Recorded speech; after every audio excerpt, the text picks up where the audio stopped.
কি গো দিদি, মেয়ের তো বিয়ের বয়স হলো, বিয়েটা কবে দেবে? বাবা, কবে দেবে মানে? বিয়েটা তো ওর নাকি? তা ওর যখন ইচ্ছে হবে, যাকে ইচ্ছে হবে তাকে করবে। এই নিয়ে সবার মাথা না ঘামালেও চলবে গো।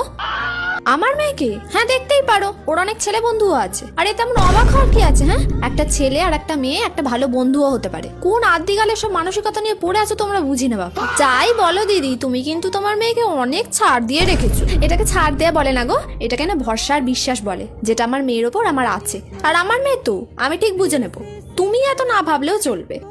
বাবা, তোমার মেয়ে কিন্তু খুব বড়দের মুখে মুখে কথা বলে। হ্যাঁ, তো এটা তো আমি ওকে শিখিয়েছি, যে যেমন তার সাথে ঠিক তেমন ভাবে ব্যবহার করা উচিত। এমন না যে বড় বলে তার কথা সবসময় শুনতে হবে, তাকে সম্মান করতে হবে। সামনের মানুষের ব্যবহারটাই হলো আসল, বুঝলে?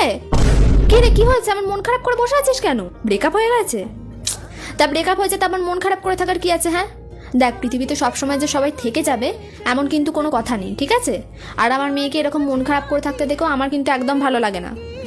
এবার চ, উঠে একটু খাবি, চ। তোর বাবাকে বলে তোর পছন্দের খাবার আনিয়েছি, চ সবাই একসাথে খাবো, চ। क्यों नहीं माँ सारी दुनिया तेरी तरह।